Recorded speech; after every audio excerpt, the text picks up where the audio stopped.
پیش از آغاز مسابقه گوشتین ملی گوشتینگیری از جانب دستپروران مؤسسه دولتی مکتب ورزشی ناحیه فستیوال بازی‌های ورزشی پیشکش اشتراکداران گردانیده شد. اثنای این تدبیر ورزشی مسئولین مقامات اجرایی محلی حکومت دولتی، رئیس کمیته اجرایی حزب خلقی دموکراتیک تاجیکستان در ناحیه بخش کار با جوانان و ورزش، جداکار شناخته کشور تیمور رحیموف و دیگر هیئت مهمانان شرکت ورزیدند. در رفت چورابینی گفته شد که این نمود ورزش در کشورمان رشد نموده و جلب نورسان و جوانان به آن بیشتر گردیده است. همین است که مسئولان میان نورسان و جوانان چهره‌های نو از روی این نمود ورزش پیدا گشته با اشتراک فعالانه در مسابقه‌های جمهوریوی و بین‌المللی دست بالا می‌گردند. در این زمینه مسابقه امروزه ورزشی با تشبث بخش کار با جوانان و ورزش در همکاری با کمیته اجرایی حزب خلقی دموکراتیک تاجیکستان در ناحیه بخش راه اندازی کرده شد. بخشیده به جشن 35مین سالگرد استقلال دولتی تاجیکستان این مسابقه‌های ورزشی تحت راهاندازی به واسطه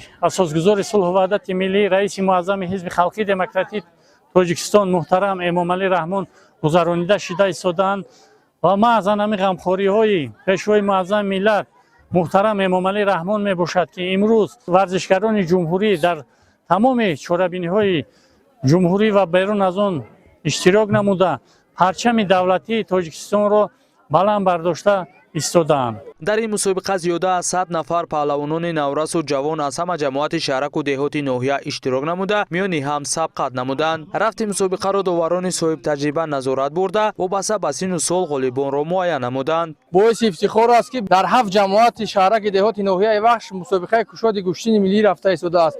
این همه نشانه تینجی امونی می باشد. بگذار همیشه وطن عزیزمون تینج آباد باشه، همیشه جوانان ما در صف پیش بهر خدمت خلق و وطن صادق بماند. مقصد از زنده چورابینی بهر دریافت چهره‌های نو پهلوانان نو برای اشتراک در مسابقه‌های ناحیوی، ولایتی و جمهوریوی بهر پیشرفت. با جوانانی که در این مسابقه گوشتین تمرین دارند و شوق دارند با آنها گفتنیم که بگذار همیشه قوت و آزمایش خود را زیاد نماید و پرچم بردار کشور باشد. در قسمت آخر مسابقه غالبان وابسته به سن و سال با تحفه‌های تأسیس نموده دستاندرکاران چورابینی قدرشناسی گردیدند. همچنین یک قطار استادان ورزش با سپاسنامه سرفراز گردانیده شدند. گزارش اسکندر دولتов طالب سیف از ناحیه بخش برای برنامه اطلاعاتی نوید.